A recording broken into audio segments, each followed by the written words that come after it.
Hi மக்களே, இன்னைக்கு பார்க்க போற படம் என்னன்னா, இப்ப ரீசெண்டா கஜோல் நடிப்புல ஹாரர் படமா வெளியான மா படம் எப்படி இருக்குன்னு வாங்க பார்க்கலாம். ரிவ்யூ பார்க்கறதுக்கு முன்னாடி ஒரு சின்ன விஷயம் சொல்றேன் கேளுங்க.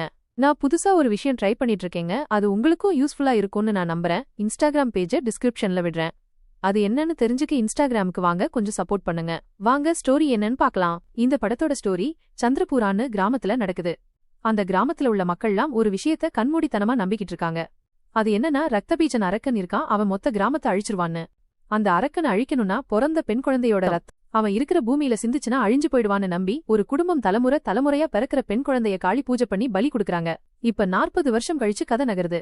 இப்ப நம்ம கஜோல் தன்னுடைய ஹஸ்பண்ட் மற்றும் பொண்ணு கூடயும் சேர்ந்து வாழ்க்கைய சந்தோஷமா கழிச்சிட்டு இருக்காங்க. கஜோலுடைய ஹஸ்பண்ட் ஊர் தான் சந்திரபுரா.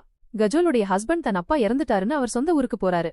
போன இடத்துல அமானுஷ்ய சக்தினால இறந்து போறாரு. அவர் இறக்குறதற்கு முன்னாடி தான் வாழ்ந்த வீட்டை விக்கணும்னு முடிவு பண்ணிருப்பாரு. இப்ப அந்த வீட்டை விக்கிறதுக்காக அமானுஷ்ய விஷயங்கள் நிறைந்த அந்த கிராமத்துக்கு தன் மகளோட கஜோல் போறாங்க. அங்க போனதுக்கு அப்புறம் அவங்களுடைய பொண்ணோட உயிருக்கு ஆபத்து ஏற்படுது. இதுக்கப்புறம் அந்த ஆபத்துல இருந்து தன்னுடைய பொண்ணை காப்பாத்துனாங்களா இல்லையா, அதுதான் இந்த படத்தோட மீதிக்கதை. இந்த படத்தோட பிளஸ் பாயிண்ட்னு பார்த்தோம்னா அது கஜோலோட நடிப்பு, அப்புறம் பேக்ரவுண்ட் மியூசிக்க சொல்லலாம். ரெண்டும் நல்லா இருந்தது. கஜோல் அவங்க கேரக்டரை ரொம்ப நேர்த்தியா பண்ணிருந்தாங்க. ஒரு அம்மாவோட பாசத்தையும் போராட்டத்தையும் தன்னுடைய அற்புதமான நடிப்புனால அழகா காட்டியிருந்தாங்க. கிளைமேக்ஸ்ல அவங்கள கொஞ்சம் மாசா காட்டினாங்க. அத முடிஞ்ச அளவுக்கு அவங்க நல்லா பண்ணிருந்தாங்க. இதை தவிர படத்துல பெருசா பாசிட்டிவ்னு சொல்ற அளவுக்கு ஒண்ணுமே இல்ல. ஸ்டோரியிலையும் புதுமைங்கிறது எதுவும் இல்ல. ஸ்கிரீன் பிளேயாவது சூப்பரா பண்ணிருப்பாங்கன்னு பார்த்தா பிளாட்டா பண்ணிருக்காங்க. இஷ்டத்துக்கு இழுன்னு இழுத்து வச்சிருக்காங்க.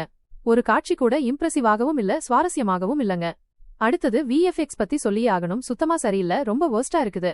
கிளைமேக்ஸ் சீக்வென்ஸ்லாம் ஏதோ கார்ட்டூன் படம் பாக்குற மாதிரி இருந்துச்சு. ஒரு விஷயம் மட்டும் சூப்பரா பண்ணிருந்தாங்க. மரமா சூழ்ந்த காடு மாதிரி ஒன்னு படத்துல காட்டினாங்க. அதெல்லாம் அற்புதமா இருந்துச்சு. இது ஒரு ஹாரர் படம்னு சொன்னாங்க, ஆனா எந்த இடத்துலயும் ஹாரர் ஒர்க் அவுட் ஆகவே இல்ல.